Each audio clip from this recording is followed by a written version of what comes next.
জালিয়াতি মামলায় সাবরিনা আরিফের বিচার শুরু। অভিযোগ গঠনের পর সাক্ষ্য গ্রহণ ২৭ আগস্ট। চতুর্থ দিনের মতো শাহেদকে দুদকের জিজ্ঞাসাবাদ। মজবুত অর্থনীতির জন্য কৃষির পাশাপাশি শিল্পায়নের নির্দেশ। বেজার বৈঠকে প্রধানমন্ত্রী খাদ্য নিরাপত্তা নিশ্চিতে গুরুত্ব আরোপ। যমুনার পর আবার উত্তাল পদ্মাও। ফরিদপুর ও রাজবাড়ীতে বিপদসীমার উপর বইছে পানি। সারা দেশে অভ্যন্তরীণ নৌ চলাচল বিঘ্নিত। ভ্যাকসিনের ট্রায়াল বাংলাদেশেও করার সুপারিশ জাতীয় পরামর্শ কমিটি। চলতি বছরেই মিলতে পারে ভারতে। দেশে করোনায় আজও ৪১ প্রাণহানি। বেড়ে চলেছে অর্থ পাচার। দক্ষিণ এশিয়ায় ভারতের পরই বাংলাদেশ। আইনের প্রয়োগ না থাকাকে দুষছেন বিশেষজ্ঞরা। এবং আসন্ন সিরিজে টাইগারদের দল গঠনে প্রাধান্য পাবে অভিজ্ঞতা। লঙ্কা সিরিজে অনুশীলন পর্যবেক্ষণের পর মূল স্কোয়াড ঘোষণা।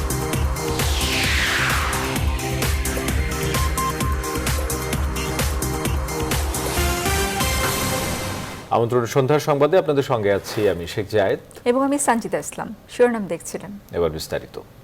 জাল জালিয়াতি, প্রতারণা ও অর্থ আত্মসাতের সুনির্দিষ্ট অভিযোগের ভিত্তিতে জেকেজির চেয়ারম্যান সাবরিনা ও তার স্বামী সহ ৮ জনের বিরুদ্ধে আদালতে অভিযোগ গঠন করা হয়েছে। বৃহস্পতিবার বিকেলে মহানগর হাকিম শরাফুজ্জামান আনসারী তাদের বিরুদ্ধে অভিযোগ গঠন করেন। পরে আগামী ২৭ আগস্ট সাক্ষ্য গ্রহণের দিন ধার্য করেন আদালত। এ সময় নিজেদেরকে নির্দোষ দাবি করেন আসামিরা। অপরদিকে রাষ্ট্রপক্ষ বলছে তথ্য প্রমাণের ভিত্তিতেই তাদের বিরুদ্ধে অভিযোগ গঠন করা হয়েছে। বিস্তারিত মৌ খন্দকারের রিপোর্টে। আসামি পক্ষের আইনজীবীদের সময়ের আবেদনের প্রেক্ষিতে দুপুরে বিরতির পর শুরু হয় করোনা পরীক্ষায় ভুয়া রিপোর্ট কেলেঙ্কারি মামলার চার্জ গঠনের শুনানি।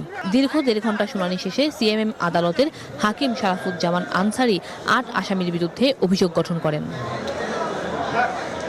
এ সময় কাঠগড়ায় থাকা ডাক্তার সাবরিনা চৌধুরী কান্নায় ভেঙে পড়েন। এই মামলার আনুষ্ঠানিক বিচারের কার্যক্রম শুরু করতে আগামী ২৭ আগস্ট সাক্ষ্য গ্রহণের দিন ধার্য করেন আদালত। তড়িঘড়ি করে চার্জশিট দেওয়ায় আসামিদের বিরুদ্ধে সুনির্দিষ্ট অভিযোগের প্রমাণ হয়নি বলে দাবি করেন আসামি পক্ষের আইনজীবী। অন্য পক্ষ হয়রানি করার জন্য তারা হয়তো এই কাজটা পাচ্ছিল না। এই জায়গাটাতে আরও অনেকের চাহিদা ছিল এই ডিমার কাগজটা নেওয়ার জন্য, এরকম কাজ করার জন্য। অন্য পক্ষ প্রতিপক্ষরা পারে নাই, এই জন্যই তারা একজন একটা থার্ড পার্টিকে দিয়ে একজন মনে করে যাকে বাদী করেছে তার বাদী হওয়ার কোনো ক্ষমতা নেই। আসামি সুনির্দিষ্ট তথ্য প্রমাণের ভিত্তিতে তাদের বিরুদ্ধে চার্জ গঠন করা হয়েছে বলে জানান রাষ্ট্রপক্ষের আইনজীবী। আমরা সাক্ষী প্রমাণের মাধ্যমেই এই মামলা প্রমাণ করার চেষ্টা করব, যেন যারা অপরাধ করেছে তাদের জন্য সর্বোচ্চ শাস্তি হয় সেই ব্যবস্থা আমরা করব। করোনাকালীন সময়ে দেশের ইতিহাসে এই প্রথম স্বাস্থ্য খাতে জালিয়াতির অভিযোগ এনে কোনো মামলার আনুষ্ঠানিক বিচার কার্যক্রম শুরু হলো। মৌ খন্দকার, নিউজ 24, ঢাকা। অর্থ আত্মসাতের মামলায় দুদক কার্যালয়ে চতুর্থ দিনের মতো রিজেন্টের চেয়ারম্যান শাহেদের জিজ্ঞাসাবাদ হয়েছে। বুধবার সকালে সেগুনবাগিচায় দুর্নীতি দমন কমিশনের কার্যালয়ে দুদক উপপরিচালক শাহজাহান মিরাজের নেতৃত্বে একটি দল তাকে জিজ্ঞাসাবাদ করছে। দুপুর ১:৩০ পর্যন্ত শাহেদকে জিজ্ঞাসাবাদ শেষে অন্যান্য মামলায় হাজিরা দিতে ঢাকা মহানগর হাকিম আদালতে নিয়ে যাওয়া হয়। এর আগে দুদকের শাহেদের রিমান্ড শুরু হয় ১৭ আগস্ট থেকে। সাবেক ফার্মার্স ও বর্তমান পদ্মা ব্যাংকের গুলশান কর্পোরেট শাখার ২ কোটির বেশি টাকা আত্মসাতের মামলায় তাকে জিজ্ঞাসাবাদ করা হচ্ছে।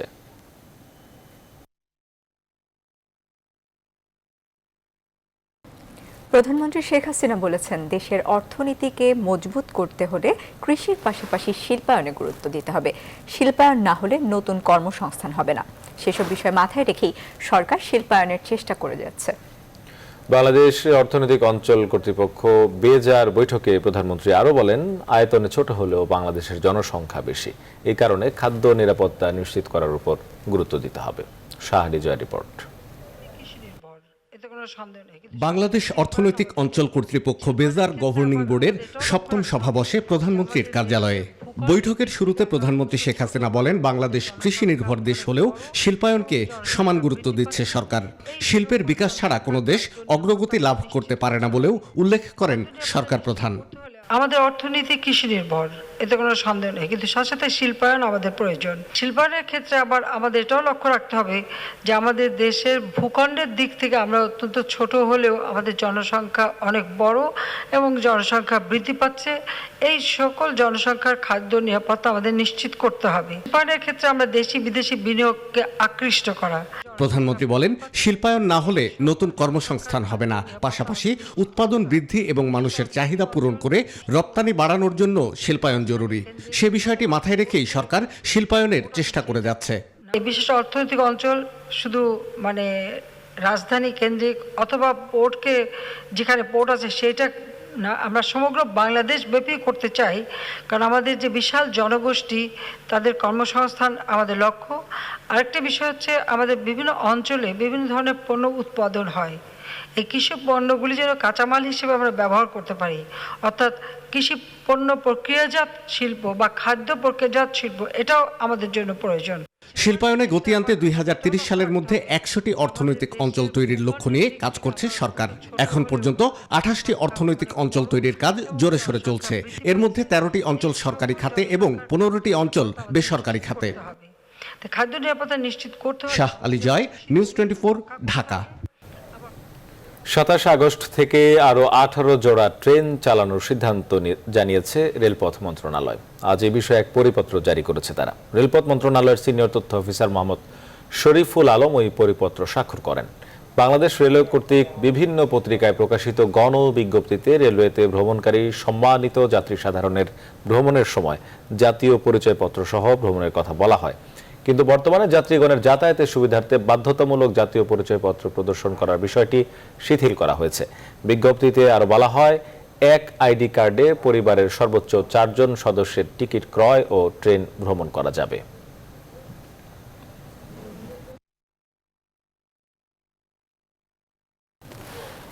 করোনা ভাইরাস ভ্যাকসিনের ট্রায়াল বাংলাদেশে হওয়া উচিত বলে সুপারিশ করেছে কোভিড-19 প্রতিরোধে গঠিত জাতীয় কারিগরি পরামর্শ কমিটি। বুধবার জাতীয় পরামর্শ কমিটির 17তম অনলাইন সভায় তারা এই প্রস্তাব করেন।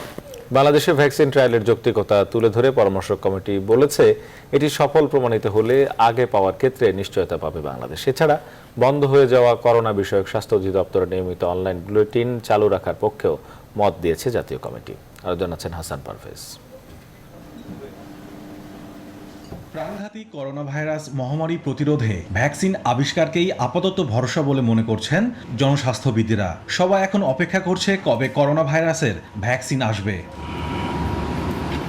বাংলাদেশের জনগণের রোগ প্রতিরোধ ক্ষমতা গড়ে তুলতে ভ্যাকসিন ট্রায়াল বাংলাদেশে হওয়া উচিত বলে মত দিয়েছে জাতীয় পরামর্শ কমিটি। কমিটির সদস্যদের মতে, ভ্যাকসিন আন্তর্জাতিক বাজারে এসে গেলে তা কিভাবে প্রথমেই বাংলাদেশে নিয়ে আসা যায় তার বিস্তারিত পরিকল্পনা এখনই করা প্রয়োজন। পাশাপাশি বাংলাদেশে কি পরিমাণ ভ্যাকসিন প্রয়োজন তা সংগ্রহে কত খরচ হবে কিংবা বিনামূল্যে পাওয়া যাবে কিনা এই বিষয়ে এখনই হিসেব করা প্রয়োজন।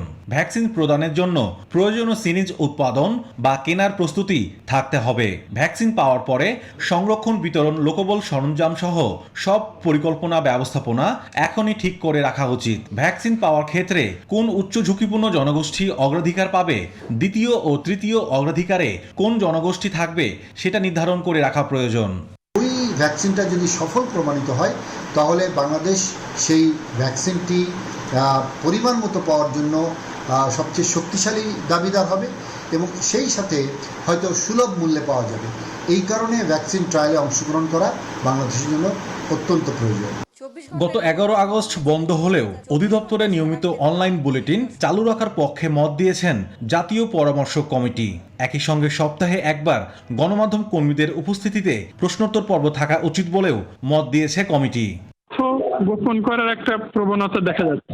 আগে যা বেলা 2:30টার সময় একজন অ্যাডিশনাল ডিজি ওটা বলতো, সবাই ওটা প্রোগ্রামটা শোনার জন্য অপেক্ষা করতো। এখন লোকে ঢিলা হয়ে গেছে, লোকের ইন্টারেস্ট কিন্তু চলে গেছে।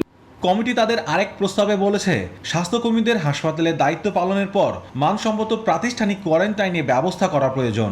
অন্যথায় শুধু স্বাস্থ্যকর্মীরাই নন, তাদের পরিবার পরিজনও করোনা সংক্রমণের ঝুঁকিতে পড়বেন। হাসান পারভেজ, নিউজ 24, ঢাকা। দেশে করোনায় আরও 41 জনের প্রাণহানি হয়েছে। এতে মোট প্রাণহানি দাঁড়ালো ৩,৮২২ জনে। আর নতুন করে 2,868 জন শনাক্ত হয়ে আক্রান্তের সংখ্যা বেড়ে দাঁড়িয়েছে 2,87,959 জনে। আজ স্বাস্থ্য অধিদপ্তরের এক প্রেস বিজ্ঞপ্তিতে এই তথ্য জানানো হয়। তাদের দেয়া তথ্য অনুযায়ী 24 ঘন্টায় সারা দেশে নমুনা পরীক্ষা হয়েছে 14,059 জনের। এ পর্যন্ত সুস্থ হয়েছেন 1,68,991 জন।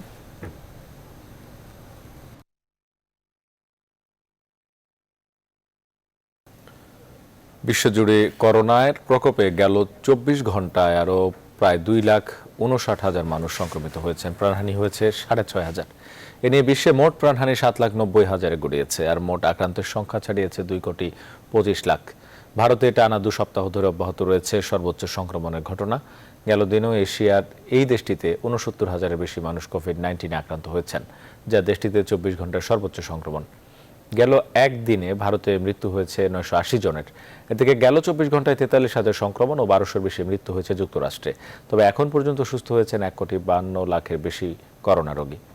চলতি বছরের শেষের দিকে ভারতে প্রথম অক্সফোর্ডের ভ্যাকসিন পাওয়ার সম্ভাবনা রয়েছে বলে প্রতিবেদন প্রকাশ করেছে টাইমস অফ ইন্ডিয়া। জানানো হয়, অক্সফোর্ড এবং অ্যাস্ট্রাজেনেকার যৌথভাবে তৈরি সম্ভাব্য ভ্যাকসিনটির কাজ অনেকটাই এগিয়েছে।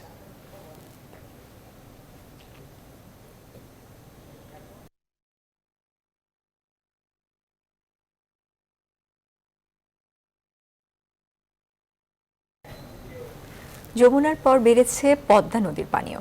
নতুন করে পানি বাড়ায় দুশ্চিন্তায় বানভাসীরা। প্রবল জোয়ারের পানির চাপে খুলনার পাইকগাছা ও কয়রা উপজেলায় বেড়িবাঁধ ভেঙে প্লাবিত হয়েছে বিস্তীর্ণ এলাকা। এতে বসতবাড়ি, ক্ষেতের ফসল, মাছের ঘের তলিয়ে গেছে। বৈরী আবহাওয়ার কারণে দেশের অভ্যন্তরীণ সব নৌরুটে লঞ্চ চলাচল বন্ধ করেছে বিআইডব্লিউটিএ কর্তৃপক্ষ। তবে ফেরি চলাচল স্বাভাবিক রয়েছে। বিস্তারিত ডেস্ক রিপোর্টে। ফের বাড়ছে পদ্মা নদীর পানি। ফরিদপুর ও রাজবাড়ীতে 24 ঘন্টায় পদ্মার পানি 8 সেন্টিমিটার বেড়ে বিপদসীমার 25 সেন্টিমিটার ওপর দিয়ে প্রবাহিত হচ্ছে। ফলে রাজবাড়ীর পাংশা, কালুখালী সদর ও গোয়ালন্দ উপজেলার বিভিন্ন এলাকা নতুন করে প্লাবিত হয়েছে। ঘরবাড়িতে পানি ওঠায় পরিবার পরিজন নিয়ে উঁচু বাঁধে ও সড়কে আশ্রয় নিয়েছেন বানভাসীরা। সিরাজগঞ্জে যমুনার পানি স্থিতিশীল থাকলেও এখনো পানিবন্দী লাখ লাখ মানুষ। দীর্ঘমেয়াদী বন্যার কারণে আয় উপার্জন না থাকায় মানবেতর জীবনযাপন করছেন দুর্গতরা। আবার ফের পানি আইসা ডুইবা গেতেছে, আমরা একবার ও অসহায়। ঘরের মাটি টাটি সব জিয়া চলে গেছে। তারপরে মনে করেন যে কামাই কাজি তো নেই, হাত পায়ে ঘা, অসুস্থতা, জ্বর, ঠান্ডা, আমাশা, পাতলা পায়খানা। টাঙ্গাইলে বন্যা পরিস্থিতির কিছুটা উন্নতি হলেও দুর্ভোগ কমেনি বন্যার্তদের। চতুর্থ দফায় পানিবন্দী 11 উপজেলার লক্ষাধিক মানুষ। নদীর প্রবল জোয়ারের পানির তোড়ে খুলনার পাইকগাছা ও কয়রা উপজেলার বেড়ি বাঁধ ভেঙে বিস্তীর্ণ এলাকা প্লাবিত হয়েছে। তলিয়ে গেছে বসতবাড়ি, ক্ষেতের ফসল সহ 500 মাছের ঘের। স্বেচ্ছাশ্রমে বাঁধ রক্ষায় কাজ করছেন এলাকাবাসী। বৈরী আবহাওয়ায় অভ্যন্তরীণ নৌরুটে সব ধরনের লঞ্চ চলাচল সাময়িক বন্ধ রয়েছে। পরবর্তী ঘোষণা না দেয়া পর্যন্ত লঞ্চ চলাচল বন্ধ থাকার কথা জানিয়েছেন বিআইডব্লিউটিএ কর্মকর্তারা। তবে ফেরি চলাচল স্বাভাবিক রয়েছে। Desk report, news 24। প্রতিবেশী দেশ হিসেবে ভারত বাংলাদেশের সুসম্পর্ক এখন রোল মডেলে পরিণত হয়েছে বলে মন্তব্য করেছেন ঢাকায় নিযুক্ত ভারতীয় হাইকমিশনার রিভা দাস গাঙ্গুলি। সম্প্রতি ভারতের পররাষ্ট্র সচিবের সফর সফল হয়েছে উল্লেখ করে তিনি বলেন, করোনা পরবর্তী অর্থনীতি পুনরুদ্ধারে দুদেশের মধ্যে ফলপ্রসূ আলোচনা হয়েছে। এছাড়া মহামারী থেকে উদ্ধারে থেরাপি ও ভ্যাকসিনের সঠিক প্রয়োগ করার বিষয়টিও গুরুত্বের সাথে আলোচনা হয়েছে বলেও জানান তিনি। অনলাইনে ইন্ডিয়া বাংলাদেশ চেম্বার ও ভারতীয় হাইকমিশনের যৌথ উদ্যোগে আয়োজিত এক অনুষ্ঠানে তিনি আশা প্রকাশ করেন, করোনার জন্য বন্ধ হওয়া ভ্রমণ ভিসা দ্রুতই চালু করা হবে। এ সময় বাণিজ্যমন্ত্রী টিপু মুন্সি বলেন, ভারতের সাথে নৌপথে আমদানি রপ্তানি বাড়াতে কাজ করছে দুদেশ। Our economic relationship in a post-COVID economic recovery phase. As would be expected, enhancing connectivity, revival of the economy, post-COVID cooperation in dealing with the pandemic, including on therapeutics and vaccine. বন্দরগুলো তারা ব্যবহার করতে পারবে এবং যেটা আমাদের ব্রহ্মপুত্র দিয়ে যে রাস্তা সেটা দিয়ে চালু হয়েছে রিসেন্টলি, তো আমরা বন্দরেও দেখেছি। তো সব দিকেই আমরা এগোচ্ছি। কানেক্টিভিটি নাও আমাদের, আমি যেটা মনে করি যেটা আমাদের সবচেয়ে বেশি গুরুত্ব দিয়ে কাজ করতে হবে।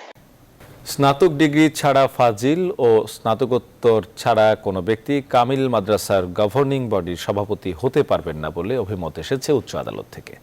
বগুড়ার এক মাদ্রাসার গভর্নিং বডির সভাপতির মনোনয়নের বৈধতা নিয়ে জারি করা রুল যথাযথ ঘোষণা করে দেয়া রায়ে এই অভিমত দিয়েছেন হাইকোর্ট। গত 21 জানুয়ারি দেয়া ওই রায়ের পূর্ণাঙ্গ অনুলিপি গতকাল 19 আগস্ট হাতে পেয়েছেন বলে জানিয়েছেন রিটকারীর আইনজীবী মোহাম্মদ হুমায়ুন কবির। রায়ে আদালত অভিমত দিয়েছেন, মাদ্রাসার সঙ্গে মাদ্রাসার সঙ্গে সঙ্গতি রেখে সভাপতি হওয়ার জন্য ফাজিল মাদ্রাসার ক্ষেত্রে স্নাতক ও কামেল মাদ্রাসায় মাস্টার্স ডিগ্রিধারী হতে হবে। এ বিষয়ে গণমাধ্যমকে হুমায়ুন কবির জানান, এখন প্রতিষ্ঠান প্রধান প্রথমে ইসলামী আরবি বিশ্ববিদ্যালয়ের ভিসির কাছে যোগ্যতা অনুযায়ী 3 জন ব্যক্তির নাম পাঠাবেন। 3 জনের মধ্যে থেকে ভিসি একজনকে সভাপতি পদে মনোনীত করবেন।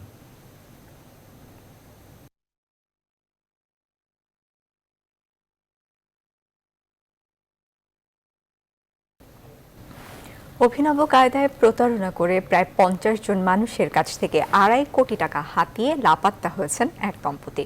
ঘটনাটি রাজধানীর উত্তর কাফরুল এলাকার। আবুল কালাম আজাদ এবং তার স্ত্রী পেশায় দোকানদার। কাউকে মিথ্যে প্রলোভন দেখিয়ে আবার কারো কাছে ভুয়া দলিলে দোকান বিক্রির কথা বলে তারা এসব অর্থ আত্মসাৎ করেছেন। এই ঘটনায় রাজধানী কাফরুল থানায় একাধিক সাধারণ ডায়েরি হয়েছে। অভিযোগ নিয়ে অপেক্ষায় আরও কমপক্ষে 30 জন। বিস্তারিত আশিকুর রহমান শ্রাবণের প্রতিবেদনে। ছবির এই মানুষটি আবুল কালাম আজাদ, পাশেই তার স্ত্রী ওজিফা বেগম। থাকতেন রাজধানীর উত্তর কাফরুল এলাকায়। তারা গত প্রায় 2 বছরে কমপক্ষে 50 জন ব্যক্তি এবং একাধিক ক্ষুদ্র ঋণ দেয়া প্রতিষ্ঠানের কাছ থেকে 2.5 কোটির বেশি টাকা নিয়ে লাপাত্তা। চুক্তিনামার যে দলিলটি দেখছেন সেটা সাদা চোখে আসল মনে হলেও নকল, কারণ ভুয়া এই দলিলে দোকানের অগ্রিম বাবদ তিনি 20 লাখ টাকা আত্মসাৎ করেছেন। ভুক্তভোগীরা বলছেন মালিকের স্বাক্ষরও করেছেন জাল। একটা বড় দোকান নেবেন এই উদ্দেশ্যে আমার কাছে কিছু টাকা ধার চান, প্রায় 20 লক্ষ টাকা।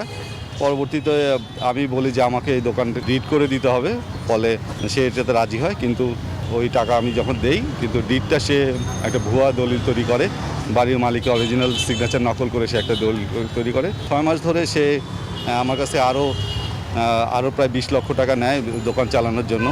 ভুক্তভোগী আরও আছে। তারা বলছেন আবুল কালাম আজাদ পুরুষদের আর ওজিফা বেগম নারীদের প্রতারণার টার্গেট বানাতেন। তখন আমি 5 লক্ষ টাকা তাকে দিই, দেওয়ার পরে সে বলছে যে এই কুরবানির পরে দিবে। তারপর তো এই যে হঠাৎ করে তারপরে কিভাবে বাসা ছাইড়া দিল, ঠান্ডা মাথায় সে কাজটা করছে। অনেক জনের থেকে টোটাল প্রায় 3 কোটির। অনুসন্ধানে জানা গেছে এই দম্পতি টাকা ধার নেওয়ার জন্য মূলত 3টি কৌশল করতেন। হঠাৎ করে রাতারাতি পুরো পরিবার লাপাত্তা হয়ে যাওয়ার পরে সব পাওনাদারদের টনক নড়ে। তারপরে কাফরুল থানায় কয়েকজন ভুক্তভোগী সাধারণ ডায়েরি করেছেন, বাকিরা প্রস্তুতি নিচ্ছেন।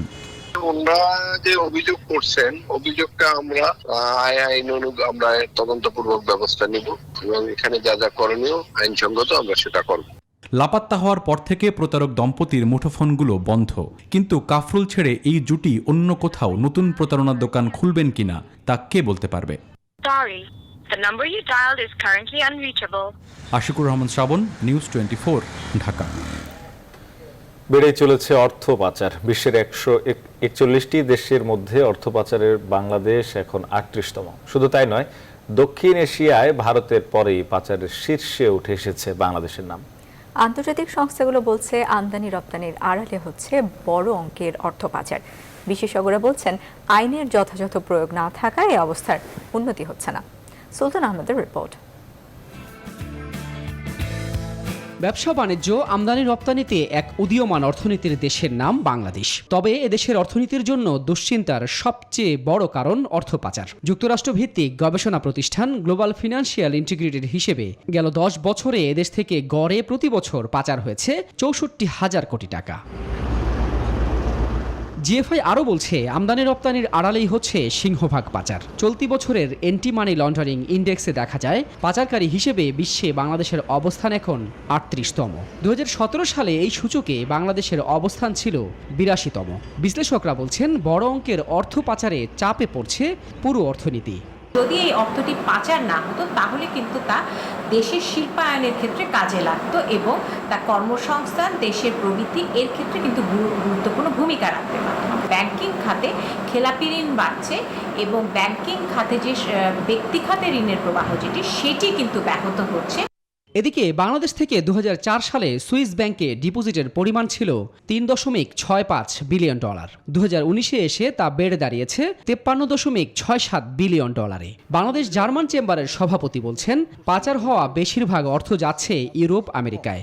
বৈদেশিক মুদ্রা অর্জন করে আনে আমাদের দেশে যারা দরিদ্রতম ব্যক্তি তারা, আর আমাদের দেশে যারা আমাদের মতো কোটটাই পরে ঘুরে বেড়ান এই অর্থ পাচারের সঙ্গে কিন্তু তারা জড়িত। নাইজেরিয়া পৃথিবীর অন্যতম শীর্ষ তেল উৎপাদনকারী দেশ, অথচ অন্যতম গরিব একটা দেশ। তার কারণ সেই দেশ থেকে অর্থ পাচার হয়ে চলে যাচ্ছে। আইনজীবীরা মনে করেন আইনের দুর্বলতা নেই, তবে পাচার বন্ধে দরকার আইনের সঠিক প্রয়োগ। বাংলাদেশ ফাইন্যান্সিয়াল ইন্টেলিজেন্স ইউনিট তার যে কাজ, সেটা যে কোনো ট্রানজ্যাকশন যদি সাসপিশন বা ডাউটফুল মনে হয়, সেকশন 23 অনুযায়ী সেটা স্টপ করে দিতে পারে বা সাসপেন্ড করে দিতে পারে অথবা ফ্রিজিং করে দিতে পারে। সেকশন 4-এ খুব হার্শ পানিশমেন্ট বলা আছে যে 12 ইয়ার্স পর্যন্ত ইমপ্রিজনমেন্ট দিতে পারে। এছাড়া পাচার বন্ধে কেন্দ্রীয় ব্যাংক, জাতীয় রাজস্ব বোর্ড ও আইন শৃঙ্খলা বাহিনীর মধ্যে সমন্বয় প্রয়োজন বলেও মত দেন বিশেষজ্ঞরা। সুলতান আহমেদ, নিউজ 24, ঢাকা। যশোর শিশু উন্নয়ন কেন্দ্রের আমূল পরিবর্তনের সুপারিশ করে প্রতিবেদন জমা দিয়েছে সমাজসেবা অধিদপ্তর গঠিত তদন্ত কমিটি। তদন্ত কমিটির প্রধান সমাজসেবা অধিদপ্তরের পরিচালক সৈয়দ মোহাম্মদ নুরুল বাশির রিপোর্ট জমা দেওয়ার বিষয়টি স্বীকার করে বলেন, কমিটি রিপোর্ট প্রস্তুত করে অধিদপ্তরের মহাপরিচালকের কাছে জমা দিয়েছে। পরে সেখান থেকে রিপোর্ট মন্ত্রণালয়ে পাঠানো হবে। তিনি জানান, ঘটনার সময় যশোর শিশু উন্নয়ন কেন্দ্রের কার কী ভূমিকা ছিল তদন্ত প্রতিবেদনে তা খতিয়ে দেখা হয়েছে। ওই সময় দায়িত্বে থাকা নিরাপত্তা কর্মীরা ঘটনার গুরুত্ব বুঝতে ব্যর্থ হয়েছেন। সেই সঙ্গে স্থানীয় পুলিশ প্রশাসনের ভূমিকাও ছিল প্রশ্নবিদ্ধ।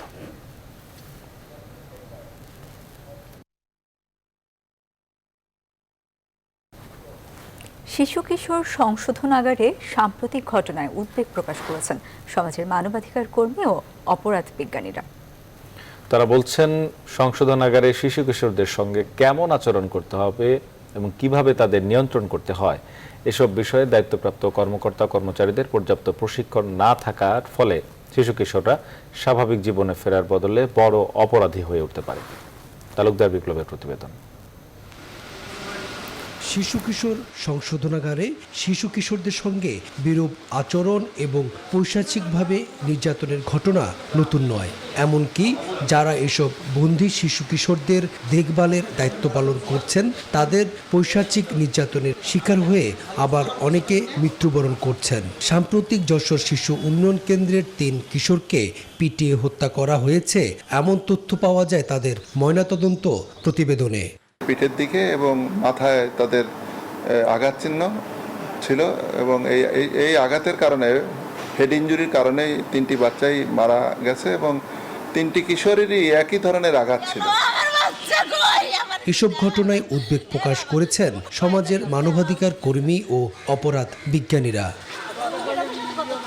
অপরাধ বিজ্ঞানী অধ্যাপক ডক্টর জিয়া রহমান বলেন, সংশোধনাগারে অপরাধপ্রবণ শিশু কিশোরদের গায়ের জোরে নিয়ন্ত্রণের চেষ্টার ফলে তারা বড় অপরাধী হয়ে উঠছে।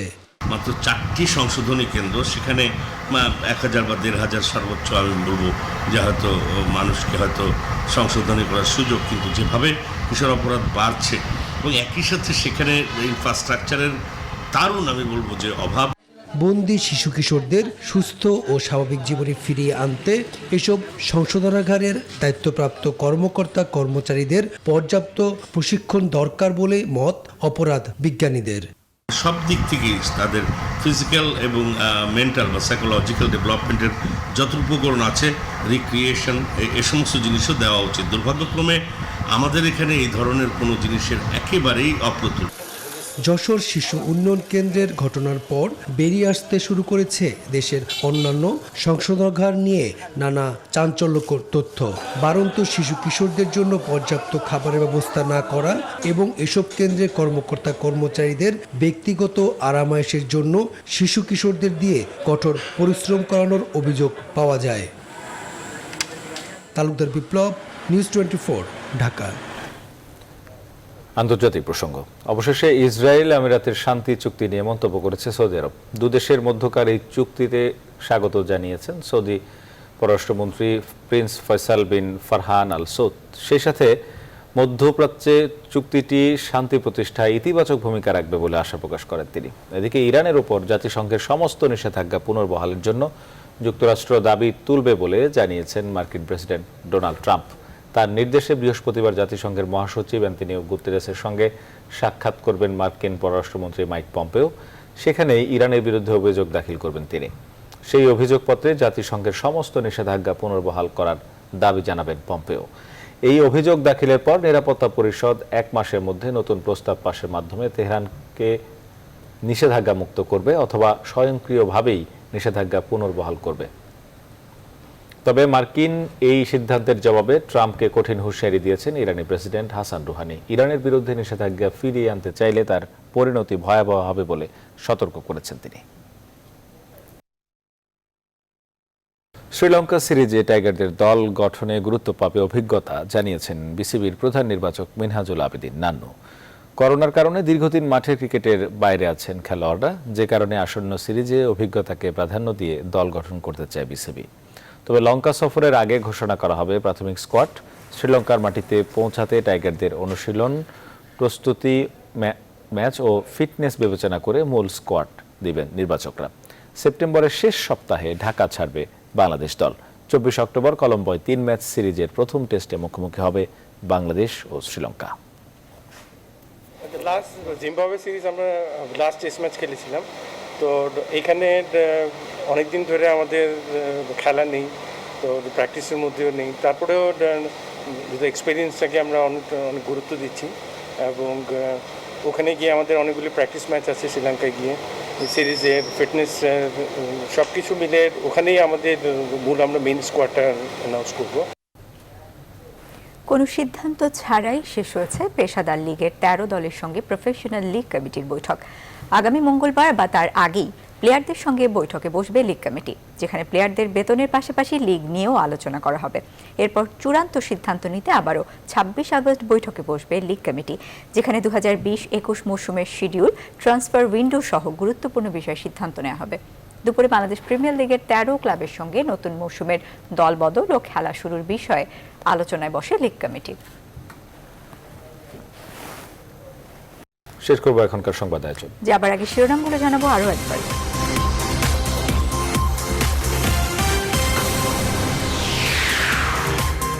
জালিয়াতি মামলায় সাবরিনা আরিফের বিচার শুরু। অভিযোগ গঠনের পর সাক্ষ্য গ্রহণ 27 আগস্ট। চতুর্থ দিনের মতো শাহেদকে দুদকের জিজ্ঞাসাবাদ। মজবুত অর্থনীতির জন্য কৃষির পাশাপাশি শিল্পায়নের নির্দেশ। বেজার বৈঠকে প্রধানমন্ত্রী খাদ্য নিরাপত্তা নিশ্চিতের গুরুত্ব আরোপ। যমুনার পর আবার উত্তাল পদ্মাও। ফরিদপুর ও রাজবাড়ীতে বিপদসীমার উপরে বইছে পানি। সারা দেশে অভ্যন্তরীণ নৌ চলাচল বিঘ্নিত। ভ্যাকসিনের ট্রায়াল বাংলাদেশেও করার সুপারিশ জাতীয় পরামর্শ কমিটির। চলতি বছরেই মিলতে পারে ভারতে। দেশে করোনায় আজও 41 প্রাণহানি। বেড়েই চলেছে অর্থ পাচার। দক্ষিণ এশিয়ায় ভারতের পরই বাংলাদেশ। আইনের প্রয়োগ না থাকাকে দুষছেন বিশেষজ্ঞরা। এবং আসন্ন সিরিজে টাইগারদের দল গঠনে প্রাধান্য পাবে অভিজ্ঞতা। লঙ্কা সিরিজে অনুশীলন পর্যবেক্ষণের পর মূল স্কোয়াড ঘোষণা। আর এই ছিল সন্ধ্যার সংবাদের আজকের আয়োজনে। এতক্ষণ সাথে থাকার ধন্যবাদ সবাইকে।